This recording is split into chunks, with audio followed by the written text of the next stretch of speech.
جیسے کہ آج پوری دنیا میں کرسچن بھی مناتے ہیں 25 دسمبر کو کرسمس جو مناتے ہیں، یہ قرآن سے جو بات ثابت ہے وہ میں بتا رہا ہوں، یہ آج تک عیسائیوں کو بھی ان کی کتابوں میں نہیں ملی بات، ان کو اس چیز کا علم نہیں ہے، لیکن قرآن میں ہے کہ سب سے پاکیزہ خواتین میں سے ان کا شمار ہے۔ حضرت بی بی مریم کی ولادت کا واقعہ میں تیسرے پارے کی تفسیر میں سورہ آل عمران میں عرض کیا تھا کہ ان کے ماں باپ نے منت کی تھی، ان کے حضرت بی بی مریم کی ماں حنا اور ان کے والد عمران، انہوں نے منت کی تھی کہ اگر بیٹا ہوگا تو بیت المقدس میں وقف کریں گے۔ پھر وہ بیٹی پیدا ہوئی، پھر بھی انہوں نے بیت المقدس میں وقف کیا، اور جب حضرت بی بی مریم کچھ جوان ہوئیں تو ایسا ہوا کہ اللہ کریم کے حکم سے جبرائیل امین علیہ السلام آئے اور آ کر کے ان سے کہا کہ میں تمہیں ایک بیٹا دینے کے لیے آیا ہوں۔ تو حضرت بی بی مریم گھبرائیں، کہا انی اعوذ بالرحمن منک ان کنت تقیا، اگر تو نیک آدمی ہے تو دور ہو جا، میں اللہ کی پناہ مانگتی ہوں تجھ سے، مجھے آج تک کوئی مرد نے چھوا تک نہیں ہے۔ تو پھر حضرت جبرائیل نے کہا انما انا رسول ربک لاہب لک غلاما زکیا، میں تو تیرے رب کا فرشتہ ہوں، تیرے رب کا قاصد ہوں، بھیجا ہوا ہوں، اور تجھے ایک بیٹا دینے کے لیے آیا ہوں۔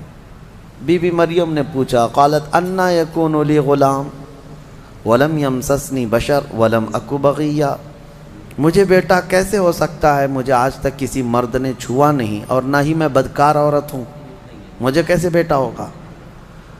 قال کذالک، جبرائیل امین نے کہا ایسے ہی اللہ چاہتا ہے۔ هو علی ہین، قال ربک هو علی ہین وقد خلقتک من قبل ولم تک هو علی ہین ولنجعلہ آیۃ للناس، تیرا رب یہ فرما رہا ہے کہ یہ کام اس کے لیے بڑا آسان ہے، رب تعالیٰ کے لیے بڑا آسان ہے، اور تجھے بغیر کسی شوہر کے ٹچ کیے چھوئے ایک بیٹا دے گا اللہ تعالیٰ، تاکہ اس بیٹے کو اللہ اپنی نشانی بنا دے اور اپنی طرف سے اس کو رحمت بنائے، اور اللہ کا یہ فیصلہ ہے۔ یہ بات چیت ہو رہی کس کے درمیان؟ حضرت بی بی مریم اور حضرت جبرائیل علیہ السلام۔ جبرائیل علیہ السلام اللہ کے فرشتے ہیں، فرشتوں کے اندر یہ بات پہلے سے آپ کو یاد رہے، نہ وہ فرشتے مرد ہیں نہ عورت ہیں، نہ ان کے اندر انسانی فطرت کے تقاضے جو ہوتے ہیں، شہوتیں، وہ بالکل نہیں ہوتی۔ فرشتہ گناہ کرنا تو دور کی بات، گناہ کے متعلق سوچ بھی نہیں سکتا، اللہ نے وہ چیز ہی فرشتے کے اندر نہیں رکھی، فرشتوں کے اندر شہوت کا مادہ ہے ہی نہیں، خواہشات نفسانیہ بالکل نہیں، نفس ان کے اندر نہیں ہے۔ جبرائیل امین علیہ السلام جب ان کا اور حضرت بی بی مریم کا جو یہ کنورسیشن ہے، اس کو قرآن پاک میں بیان فرمایا رب تعالیٰ نے۔ اب اس کے بعد اچانک ہوا یہ، فَحَمَلَتْهُ فَانْتَبَذَتْ بِهِ مَكَانًا قَصِيًّا، اچانک بی بی مریم حضرت جبرائیل امین کے پھونک مارنے سے حاملہ ہو گئی، صرف انہوں نے پھونک مارا، کون؟ جبرائیل امین علیہ السلام، پھونک مارا تو حضرت بی بی مریم کیا ہوئیں؟ حاملہ ہو گئی، اور جیسی وہ حاملہ ہوئیں تو ان کو خوف ہوا کہ اب قوم کیا کہے گی، تو وہ ایک آبادی سے بہت دور چلی گئیں جہاں کوئی نہ دیکھتا ہو، اور وہ ایک گھنی باغیچے کے جو کھجوروں کے درخت وہاں پر تھے، اس باغیچے میں چلی گئیں۔ یہ ایسا نہیں ہے کہ یہ حمل 9 مہینے کا تھا، بلکہ یوں حمل ہوا اور پھر بچے کی ولادت بھی، زیادہ دن تک کا یہ عمل نہیں تھا۔ بہرحال جب حضرت بی بی مریم بچے کی ولادت کے آثار نظر آنے لگ گئے، قریب ایک باغیچے میں گئیں، وہاں کا تذکرہ بھی رب تعالیٰ فرماتا ہے فَأَجَاءَهَا الْمَخَاضُ إِلَى جِذْعِ النَّخْلَةِ، ایک کھجور کے درخت کی جڑ کو پکڑ کر کے وہ بیٹھی رہیں، اور پھر اس کے نیچے سے وہاں سے آواز دینے لگی اپنے رب کو کہ مولا میری حفاظت فرما۔ اور درد ایسا ہوتا ہے ولادت کے وقت کا، اس وقت کے الفاظ حضرت بی بی مریم کے قرآن فرما رہا ہے وہ کہہ رہی تھی السلام علیکم ورحمۃ اللہ تعالی وبرکاتہ۔ عزیز ناظرین، آئیے آپ لوگوں کو علامہ مفتی سلمان اظہری کی ایک بہت خوبصورت ویڈیو جو کہ مفتی صاحب نے کیا بیان کیا ہے کرسمس ڈے کے بارے میں، آئیے مفتی سلمان اظہری صاحب کی اس ویڈیو کو سماعت کر لیجیے۔ قدر کہ موت کے وقت ہونے والی تکلیف سے تھوڑی سی کم تکلیف بچے کی ولادت کے وقت ہوتی ہے۔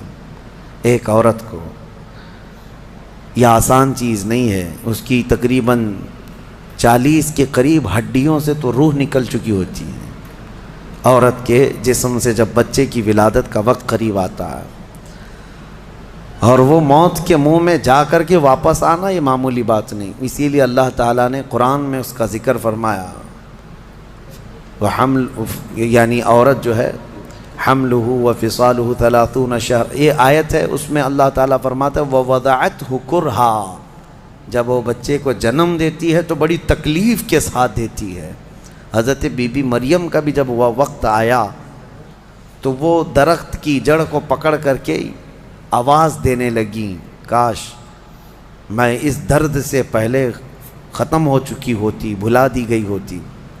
تو رب تعالیٰ کی طرف سے آواز آئی، اللہ تحزنی وقد جعل ربکی سریا، گھبرا مت اے مریم، تیرا رب تیرے لیے آسانیاں پیدا فرمائے گا، آسانیاں پیدا فرمائے گا۔ اس درخت کو ہلاؤ، پکی کھجوریں گریں گی تم پر۔ حضرت اللہ کی طرف سے حضرت بی بی مریم کو جو پیغامات آ رہے تھے یہ کیا تھے، یہاں پر بھی میں بتا دوں۔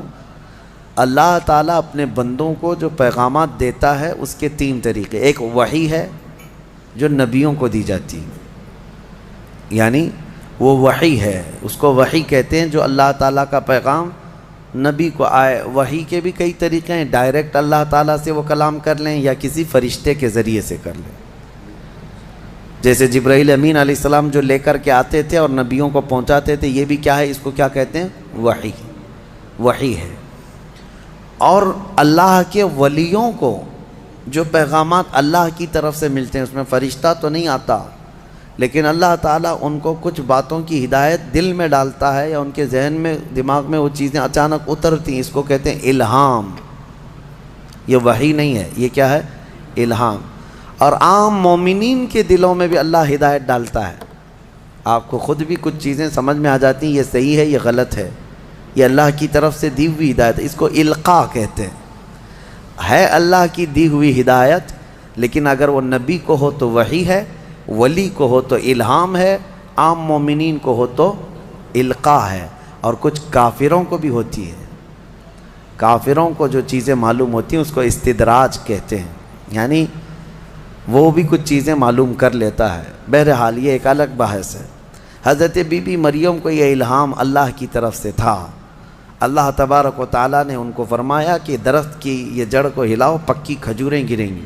کھجوریں گریں تو اللہ کا حکم ہوا فکلی وشربی وقری عینا، کھاؤ پیو اور اپنی آنکھیں ٹھنڈی کرو۔ درد زہ اس کو کہتے ہیں، بچے کی ولادت کے وقت ہونے والا درد۔ قرآن کے اعتبار سے اس درد کے وقت عورت کو کھجور کھانا چاہیے، کھجور سے افاقہ ہوگا، کیونکہ قرآن میں اللہ نے بی بی مریم کو یہ عطا فرمایا۔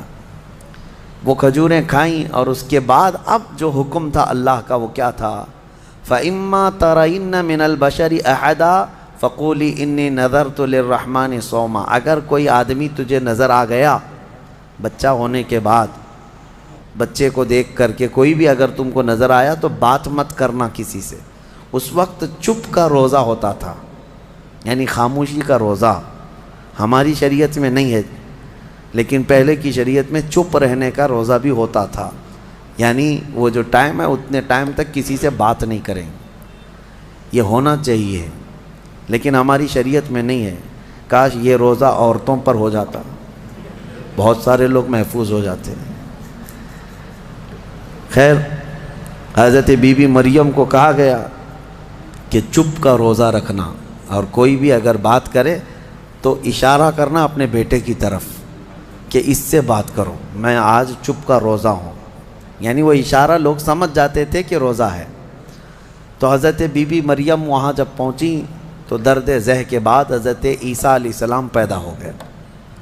وہ ایک پتھر پر جلوہ بار ہوئے اور جیسے ہی پیدا ہوئے حضرت عیسیٰ علیہ السلام وہ پاک صاف تھے، کوئی دایا نہیں، کوئی نرس نہیں، کوئی نرسنگ ہوم نہیں۔ یہ اللہ تعالیٰ کی قدرت تھی، ایک صحیح سلامت بیٹا، اور وہ بھی اللہ کی نشانی بنانی تھی بغیر باپ کے۔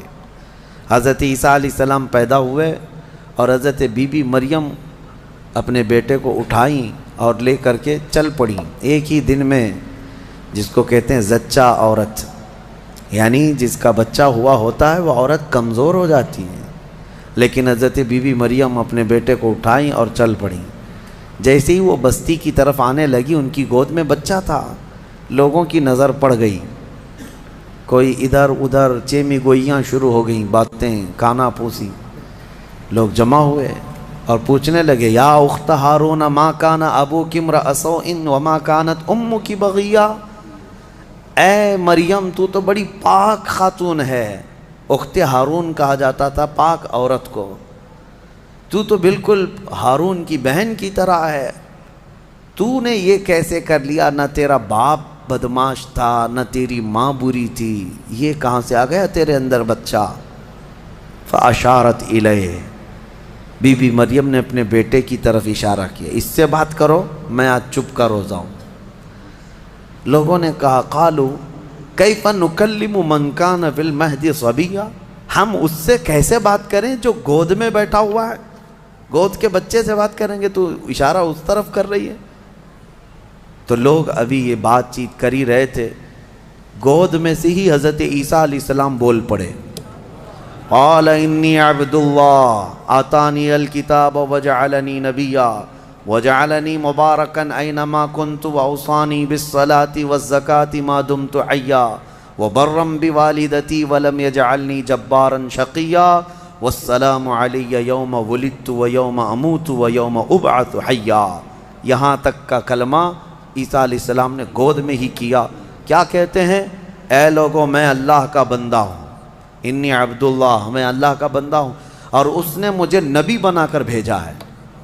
حضرت عیسیٰ علیہ السلام کو گود میں ہی نبوت ملی ہے، گود میں نبوت ملی ہے، اس نے مجھے نبی بنا کر بھیجا ہے۔ صرف نبی نہیں، وجعلنی مبارکہ، اور مجھے برکت والا بنا کر بھیجا ہے۔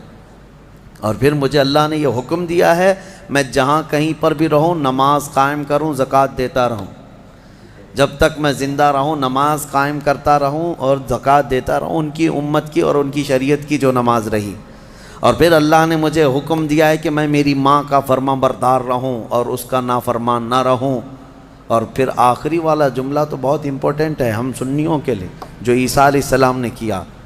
عیسیٰ علیہ السلام کی ولادت کا دن، جیسے کہ آج پوری دنیا میں کرسچن بھی مناتے ہیں 25 دسمبر کو، کرسمس جو مناتے ہیں، الگ الگ روایتیں واللہ عالم جو بھی ان کی پیدائش کا دن رہا، لیکن عیسیٰ علیہ السلام کا یہ جملہ بڑا امپورٹنٹ ہے۔ آخر میں اپنی گود میں انہوں نے کیا کہا؟ والسلام علی یوم ولدت ویوم اموت ویوم ابعث حیا، کہتے ہیں مجھ پر اللہ کی سلامتی ہو جس دن میں پیدا ہوا، جس دن میں پیدا ہوا، اور جس دن میں انتقال کروں گا، اور جس دن میں اٹھایا جاؤں گا، وہ سب ان سب دنوں پر اللہ کی سلامتی ہو۔ عیسیٰ علیہ السلام جس دن پیدا ہوئے وہ سلامتی والا دن ہے، تو 12 ربیع الاول کیوں نہ سلامتی والا دن؟ میرے آقا صلی اللہ علیہ وسلم جس دن پیدا ہوئے کیا وہ سلامتی والا دن نہیں ہے؟ اور ایک نبی خود اپنی ولادت کے دن سلام بھیج رہے ہیں، اور یہاں کروڑوں امتی اپنے نبی کے پیدائش کے دن سلامتی بھیجیں، تو یقیناً یہ قرآن کے حکم کے مطابق ہے۔ بہرحال یہاں تک بات ہوئی، اب چپ ہو جانا چاہیے۔ بچے کی زبان سے جب یہ باتیں سن لی، یہ معجزہ نہیں تو اور کیا ہے؟ اس کے بعد عیسیٰ علیہ السلام ایسا نہیں کہ گود میں ہی بولتے تھے، بس اتنا بولے اور خاموش ہو گئے۔ پھر جب بولنے کی عمر آئی بچوں کی، تب آپ پھر بولنے لگے۔ اب عیسیٰ علیہ السلام کے متعلق اب سنیے، جب آپ پھر جوان ہوئے اور عجیب و غریب باتیں، ظاہر سی بات ہے اللہ کے نبی ہر زمانے میں پاک لوگ ہوا کرتے ہیں، پاکیزہ لوگ، ان کی زبان میں اثر الگ، پھر اللہ تبارک و تعالیٰ نے آپ کو جب نبوت گود میں عطا کی تھی تو جوان ہوتے ہی آپ نے تبلیغ اپنے دین کی شروع فرمائی، لوگوں کو ایمان کی طرف بلائے، ایک خدا کی عبادت کی طرف، آخرت کی طرف لوگ آتے رہے اور آپ کی طرف متوجہ ہوتے رہے۔ یہ زمانہ یہودیوں کا ہے، بڑے ڈینجر لوگ ہیں ہر زمانے میں، یہ یہودی بڑے ڈینجر ہیں۔ یہ ظالم جو ہے معمولی نہیں ہے، کیوں ان کے اوپر اللہ نے قرآن میں لعنت فرمائی ہے؟ یوں ہی نہیں، یہ ان یہودیوں نے تقریباً 10,000 نبیوں کا قتل کیا ہے۔ ہاں، جیوز لوگوں کو آج برا لگتا ہے میری تقریروں کو کوٹ کر کے بہت سارے جگہ، اس وجہ سے تو میری تقریریں لے کر اسرائیل والے بیٹھے ہیں، مجھے ویزا نہیں دیتے، مجھے اس سے فرق نہیں پڑتا۔ ہمارے لیے جو اصلی ویزا ہے وہ مدینہ طیبہ کا ہے، جب تک وہ دروازہ کھلا ہے ہماری روح جسم میں باقی ہے۔ اور میرے آقا صلی اللہ تعالیٰ علیہ وسلم کے عنایت سے، ان کے کرم سے ہمیں اتنا یقین ہے کہ اگر جانے کی طاقت استطاعت کہیں کی بھی نہ ہو، اتنا یقین ضرور ہے میرے اعمال کا بدلہ تو جہنم ہی تھا، میں تو جاتا میرے سرکار نے جانے نہ دیا۔ جب وہ جائیں گے اپنے غلاموں کو ساتھ لے کر جنت میں جائیں گے انشاءاللہ۔ یہودیوں نے اس وقت بھی نبیوں کی دشمنی کی تھی، اب عیسیٰ علیہ السلام کے دشمن ہو گئے۔ ان کو یہ تھا کہ ان کی طبیعت کے خلاف جب بھی کوئی بات کرے تو اس کے دشمن ہو جاتے تھے۔ یہودیوں کو یہ چاہیے تھا کہ